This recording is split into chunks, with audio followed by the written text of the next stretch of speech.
వివాదాస్పద వ్యాఖ్యలు కొంచెం మతాలకు సంబంధించినవి. సో హిందూ మతం అని చెప్తారు, ఆయన విశ్వాసం ఆయనది అనుకోవచ్చు. కానీ కొంచెం అవతరాలను మీద వ్యాఖ్యలు చేయటము, ఆఖరికి సినిమా నటీమణులు వాళ్ళు కనుక ఏదో క్రైస్తవ విశ్వాసం కలిగి ఉంటే వాళ్ళ మీద కూడా వ్యాఖ్యలు చేయటం, ఇట్లాంటివి కూడా మనం చూసాం.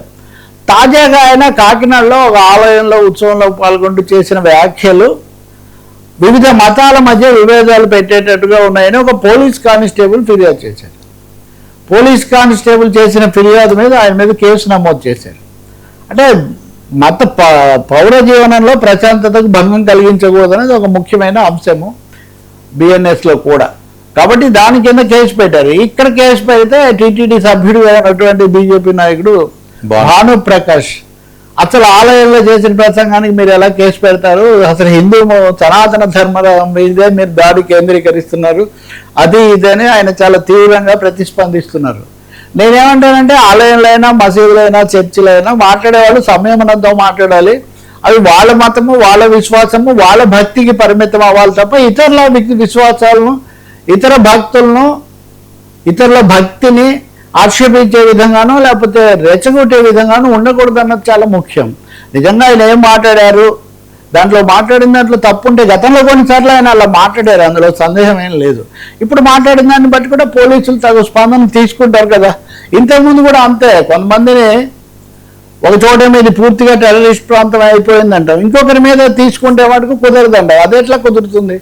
ఎవరెవరైతే రెచ్చగొట్టే విధంగా మాట్లాడతారో చేస్తారో వాళ్ళ మీద తగిన చర్య, తగిన చట్టబద్ధమైనటువంటి ప్రక్రియ జరుగుతుంది. కాబట్టి ఆయన కూడా తర్వాత కూడా మాట్లాడారు. ఆయన నేను దీన్ని ప్రస్తావించడానికి ఒక కారణం ఉంది. అన్ని చోట్ల ఈ సమస్య వస్తుంది. ఉత్తరప్రదేశ్లో యోగి ఆదిత్యనాథ్ ప్రభుత్వం ఒక ఇది ఇచ్చేసింది, ఏమని, నమాజ్ అనేది రోడ్ల మీద చేసుకోకూడదు. రోడ్ల మీద ఖచ్చితంగా రోడ్ల మీద నమాజ్ చేసుకోకూడదు, ప్రార్థన చేసుకోకూడదు, ఎవరు చేసినా తప్పే కదా. కానీ ఒక విధంగా ఇప్పుడు మేము ఇక్కడ ఉన్నాము, ఒకవేళ జనం ఎక్కువైపోయి అక్కడి నుంచి ఇంతవరకు వచ్చారనుకోండి, దాని మీద కేసు పెడితే ఎట్లా అని. లేకపోతే మైకులు వాడచ్చు. ఏందో అని ఆయన అధికారి ప్రభుత్వం రాగానే మైకులు వాడటం మీద నిషేధిస్తే ఆయనకు ఉత్తర్వు ఇచ్చాడు.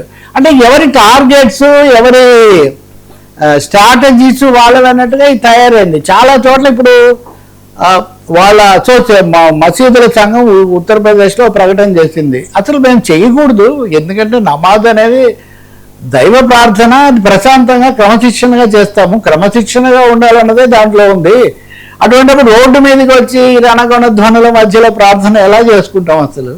కాబట్టి మేమే తగు జాగ్రత్తలు తీసుకుంటాము. అదే సమయంలో దీన్ని ఒక వివాదాస్పదమైన అంశంగా మళ్ళీ కొత్త సమస్యగా దారి తీయకూడదు. ఎందుకంటే వచ్చే సంవత్సరం వరుసగా రాష్ట్రాల్లో ఎన్నికలు ఉన్నాయి. సో ఈ రాష్ట్రాలన్నింటిలో ఇప్పుడు మనం అంతకుముందు భోజశాల వివాదం కూడా చూసాం. భోజశాల అన్నది అక్కడ మసీదు ఉంది, మసీదు కాదు, ఇక్కడ ప్రార్థనలు అనుమతించాలని సుప్రీంకోర్టు చెప్పింది.